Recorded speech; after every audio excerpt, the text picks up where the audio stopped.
એમ વાત પિત્ત અને કફને વિકૃત ન થવા દેવા જોઈએ, એમ કામ ક્રોધ અને લોભને ગૃહસ્થ માણસે વિકૃત ન થવા દેવા જોઈએ.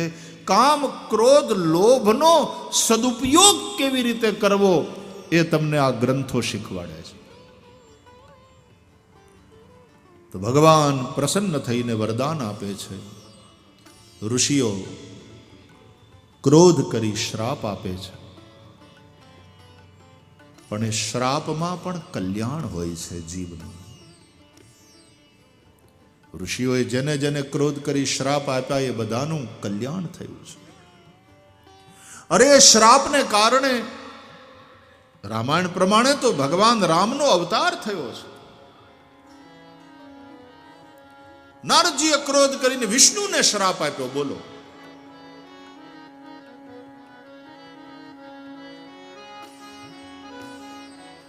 અરે એક વાર તો સતી વૃંદાએ વિષ્ણુને શ્રાપ આપ્યો. આ શ્રાપનો આ ભાગ કોણ બને છે? બધા વિષ્ણુ. ભગવાનને શ્રાપ. ભગવાનને લાગતો હોય તો આપણે કઈ વાડીના મૂળા,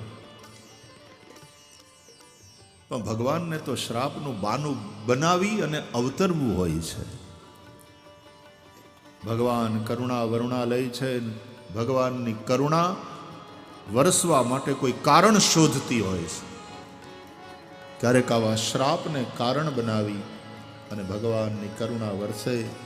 ભગવાન પોતે અવતાર લે.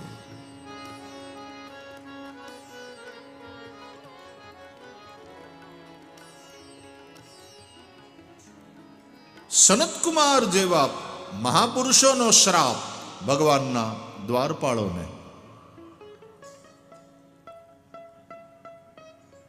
द्वारपाल हरि के प्रिय दो, जय अरु विजय जान सबको.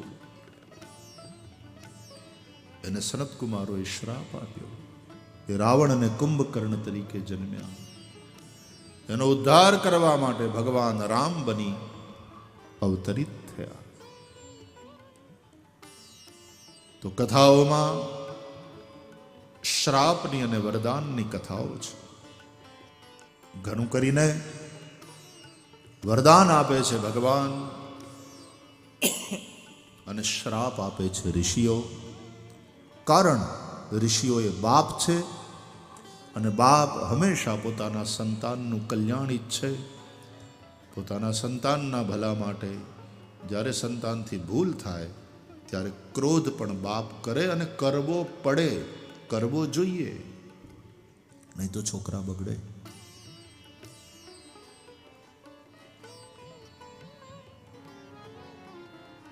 એટલા માટે છોકરાનું લગ્ન કરવાનું હોય ને ત્યારે ખાલી છોકરીને ન જોવાની, છોકરીની માં કેવી છે એ ખાસ જોવું પડે. એ છોકરીનું મોહાળ કેવું છે એ ખાસ જોવું પડે. દીકરીના લગ્ન કરવા હોય તો ખાલી છોકરો ન જોવાય, છોકરાનો બાપ, એનું ખાનદાન કેવું એ જોવું પડે. વડ એવા ટેટા, બાપ એવા બેટા, તાવડી એવી ઠીકરી, માં એવી દીકરી, એવું કહેવાય છે આપણે ત્યાં.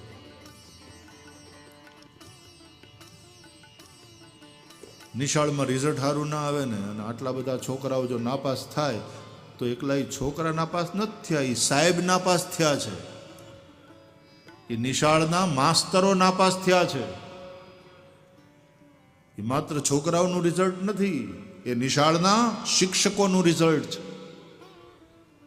એ તમારું ફેલ્યોર છે કે તમે વિદ્યાર્થીઓને બરાબર તૈયાર નથી કરી શક્યા. માત્ર વિદ્યાર્થીઓને દોષ ન અપાય. 50% વિદ્યાર્થીનો દોષ ખરો, પણ 50% શિક્ષકોનું પણ એમાં એની જવાબદારી છે.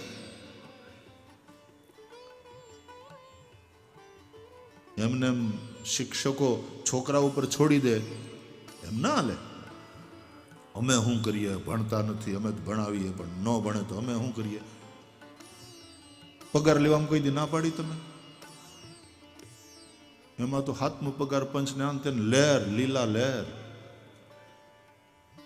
તો આટલી જ નિષ્ઠાથી શિક્ષકોએ કામ પણ કરવું પડે. લોકોને કોને ખબર? હું હવે તો જરાક આમ ટાઈમમાં ચાલુ છું, નહીં તો પહેલાં કથા બહુ આમ જાજી કરતો, વધારે પડતી કરતો એમ કહેવાય. તો એમાં કૃષ્ણ જન્મમાં તો હજી 6 કલાક થાય જ છે. આવતીકાલની તમે તૈયારી રાખજો. તો પછી મારી યાર એક બાપા હતા, હું આ વાત કરું છું લગભગ 40 વર્ષ પહેલાં, ત્યારે મારી શરૂઆત હતી. એક બાપા હતા મારી સાથે, ભૂદેવ. એટલે મને કહે કે ભાઈ કથા છે ને ટાઈમે કરી દેવી પૂરી. આપણને હારા માટે થઈને કોઈ સલાહ આપે વડીલ તો આપણને ગમે ને, બાપા વાત સાચી છે, પણ હવે એ ભાવમાં આમ સમય ક્યાં વયો જાય ખબર નથી પડતી. અરે મને કે એ તો જેટલું કયો એટલું ઓછું જ છે, આપણે ટાઈમસર પૂરું કરી દેવું. તો વાત સાચી છે તમારી. પણ પછી જે બોલ્યા ને એટલે મને માન ઉતરી ગયું. મને કે આપણને તો દક્ષિણા કંઈ વધારે આપવાના નથી ને, આપણે આટલું બોલીએ કે એના કરતાં વધારે બોલીએ, એ તો જેટલી દક્ષિણા આપવાના છે એટલી જ આપ. અરે મેં કીધું તમારી ભલી થાય. આને તમે દક્ષિણાની સાથે કનેક્ટ કરો છો, આ ભાવની સાથે કનેક્ટેડ વસ્તુ છે. દક્ષિણા પ્રમાણે કથા થતી હશે, દક્ષિણા પ્રમાણે આશીર્વાદ દેવાતા હશે. બ્રાહ્મણના આશીર્વાદ તો 11 રૂપિયા આપે, કોઈ 101 આપે કે 1001 આપે, એના આશીર્વાદ એક હરખા. સ્વસ્ત્યસ્તુ તેર કુશલમસ્તુ ચિરાયુરસ્તુ ગોવાજી હસ્તિ ધનધાન્ય સમૃદ્ધિરસ્તુ ઐશ્વર્યમસ્તુ બલમસ્તુ રિપુક્ષયોસ્તુ વંશે સદૈવ ભવતામ હરિભક્તિરસ્તુ.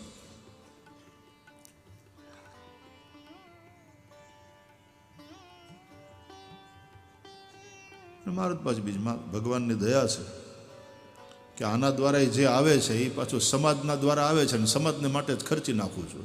ન લેના ન દેના મગન રહેના, ખાલી કથાનો આનંદ એ આપણો આંગત. આમાંથી આવતો એક પૈસો એ છોકરાઓને ભણાવવામાં વાપરું છું.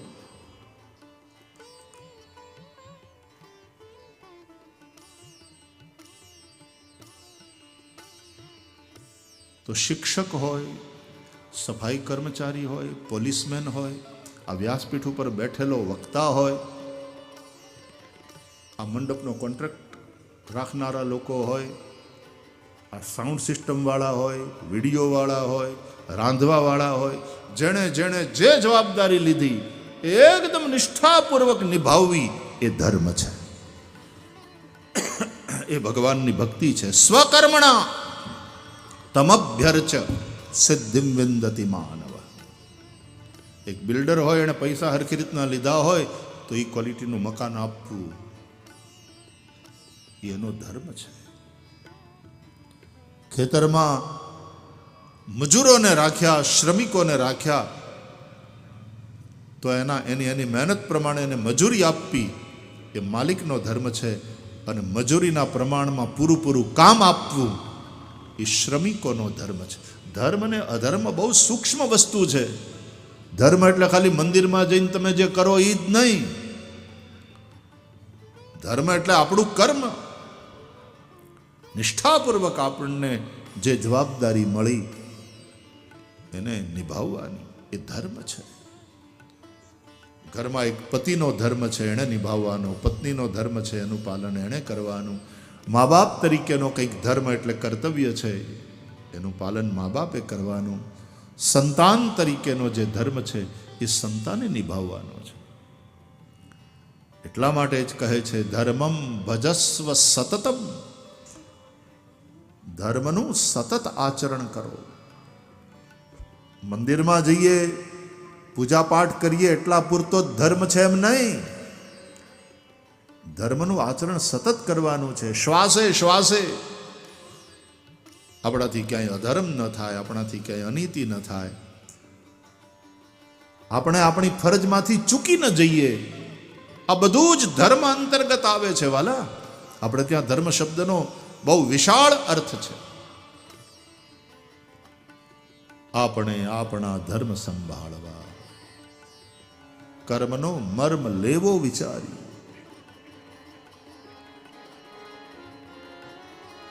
ભગવાનને રાજી કરવા બહુ સરળ છે. તકલીફ એ છે કે માણસ અઘરો થઈ ગયો છે. માણસ અત્યારે બહુ અઘરો થઈ ગયો. અને એટલા માટે જ ભોળાનાથ એની આરાધના બહુ જરૂરી છે. તો 3 ગુણ ભોળાનાથ પાસેથી લેવાના: ભોળપણ, ભરોસો અને હૈયાની ભીનાશ.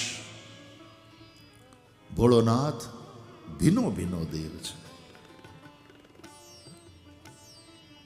ભક્તની અંદર પણ આ 3 વસ્તુ હોવી જોઈએ. આપણે ભોળાનાથ, ગ્વાલીનાથ એની આરાધના કરીએ છીએ તો ભોળા,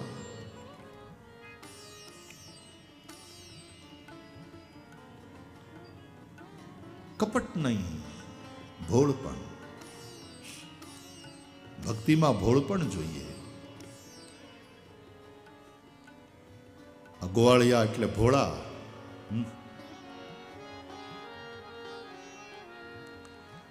તમે વ્રજમાં જાઓ ને તો આજે પણ ત્યાંની ગામડામાં જાઓ તો એની દિવાલો ઉપર, વ્રજમાં પણ તમને, વૃંદાવનમાં એના ઘરની દિવાલો ઉપર પણ તમને સૂત્રો લખેલા જોવા મળે: ભોળી ગોપી રાધે રાધે. ભોલી ગોપી રાધે રાધે. ગોપી ભોલી હૈ. આપણી ભાષામાં કહું તો ક્યારેક ક્યારેક તો કૃષ્ણ એને એવી ઉલ્લુ બનાવે એને છેડવા માટે. કૃષ્ણને મજા આવે, અને કૃષ્ણને મજા આવે એ જોઈને ગોપીને મજા આવે. એને છેતરાઈ જવાની મજા આવે. પ્રેમમાં મજા દેવાની મજા છે, મજા લેવાની મજા નથી, મજા દેવાની મજા. ભોલી ગોપી રાધે રાધે. ગોપી ભોલી है.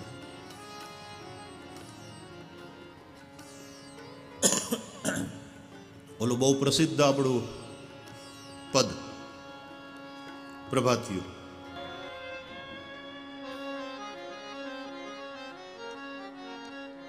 ભોળી રે ભરવાડણ હરીને વેચવાની ચાલી. આ એનું ભોળપણ છે. અને આવા ભોળપણથી જ્યાં વેચે ને ત્યાં ભગવાન પાછા વેચાઈ જાય કે લે આ દ્વારકા વાળો તને દીધો આટલામાં. દ્વારકાધીશની આંગળી પકડી અને કોકને આમ પકડાવી દે એનો હાથ, તો દ્વારકાધીશ એની ભેગા વૈયાઈ જાય. એમાંય નવાઈ નહીં. આપણું ભજન, મને અહીં ભજન વધારે યાદ આવશે સંતવાણીના. આમ તો મને પૂરા યાદ નથી હોતા, પણ સાંભળું ને એટલે થોડું ઘણું યાદ રહી જાય. ચાલો ને વિદુર ઘેર જાય એવો ધવજી, ચાલો વિદુર ઘેરે જાય. દ્વારકાધીશ પ્રભુ કહે છે વિદુર ઉદ્ધવને, વિષ્ટિ કરવા ગયા છે પાંડવોના દૂત બનીને. દુર્યોધને 56 ભોગ તૈયાર રાખ્યા છે, પણ ભાવ વગરના 56 ભોગ ભગવાનને ભાવે નહીં. તેના 56 ભોગને ઠુકરાવી અને ભગવાન કહે છે ઉદ્ધવને, ઉદ્ધવજી હાલો આપણે વિદુર કાકાની ઘેર જાય. ન્યા જઈને આજ બપોરા કરશું, એને ઘેર જઈને જમશું. ઓલાએ નોતરું દીધું છે દુર્યોધને, ત્યાં ન ગયા કૃષ્ણ, અને સામે ચાલીને વિદુર કાકાને ઘેર ગયા. કેમ? બોલે પણ એ સ્વાર્થ છે ને અહીંયા ભાવ છે. બોલે પણ એ કપટ છે 56 ભોગ ખવડાવવામાં, અને અહીંયા ભોળ પણ છે વિદુરજીને ત્યાં. એ ભોળ પણ ભગવાનને ગમે.